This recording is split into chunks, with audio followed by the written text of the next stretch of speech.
എല്ലാവരും സഹായിക്കണം. 1 വർഷത്തോളമായി ഡയാലിസിസ് ചെയ്യുന്നത്. എൻ്റെ കുഞ്ഞു മക്കൾ ഓർത്തിട്ടെങ്കിലും എല്ലാവരും സഹായിക്കണം. അമ്മേനെല്ലാവരും സഹായിക്കണം.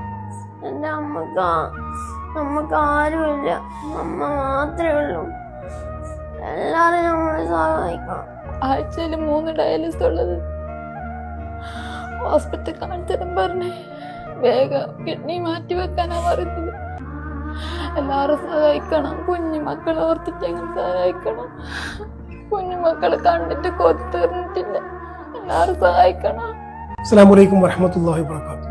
പ്രിയപ്പെട്ടവരെ, വല്ലാത്തൊരു സങ്കട കാഴ്ചയിലാണ്. കാരണം ഈ 2 കുഞ്ഞു മക്കളുടെ മാതാവിന്റെ ജീവൻ രക്ഷിക്കാൻ വേണ്ടിയിട്ടാണ് നിങ്ങളുടെ മുമ്പിൽ ഒരു നാട് മുഴുവനും ഒറ്റക്കെട്ടായി കൈകോർക്കുന്നത്.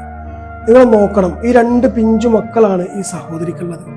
ഈ ഏട്ടനാണെങ്കിൽ സാധാരണ ഒരു കൂലിപ്പണിക്ക് പോയിട്ടാണ് ഇത്രയും നാൾ, ഏകദേശം എത്ര വർഷമായി എന്ന് പറഞ്ഞപ്പോ 2 വർഷത്തോളമായി ഒരാളെ മുമ്പിൽ പോലും കയ്യിൽ നിന്ന് കിട്ടാതെ ഈ ഒരു ചെറിയ കൊച്ചു വീടൊക്കെ കണ്ടാൽ തന്നെ നമുക്ക് മനസ്സിലാവും. ഇതിന്റെ നിലയൊക്കെ നോക്കിയേക്കാൻ നിങ്ങള് അങ്ങനത്തെ ഒരു വല്ലാത്തൊരു സങ്കടത്തിലാണ് പ്രിയപ്പെട്ടവർ. ഒരു ബാത്റൂം ഒന്നുമില്ലാത്ത ഒരു അവസ്ഥ.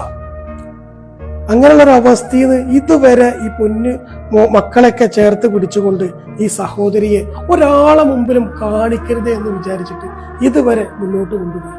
പക്ഷേ ഇനി യാതൊരു തരത്തിലുള്ള നിവൃത്തി ഇല്ലാതുകൊണ്ട് മാത്രം ഈ മോളൊക്കെ മുഖം നിങ്ങൾ നോക്കി, നിഷ്കളങ്കമായ മക്കളാണ്. എന്താണ് അമ്മക്ക് അസുഖം എന്ന് പോലും അറിയാത്തൊരു സാഹചര്യമാണ്. ഈ മക്കളൊക്കെ ഇങ്ങനെ പകച്ചു നിൽക്കുക, മുഖത്തോട് മുഖം നോക്കി നിൽക്കുക. എന്താണ് ഈ പറയുന്നത്, എൻ്റെ അമ്മക്ക് എന്താണ് അസുഖം എന്നൊന്നും അറിയാത്തൊരവസ്ഥ. പ്രിയപ്പെട്ടവരെ, പരിശുദ്ധമായ റമദാൻ മാസത്തിന്റെ പവിത്രമായ ദിനങ്ങളിലൂടെയാണ് നാം കടന്നു പോകുന്നത്.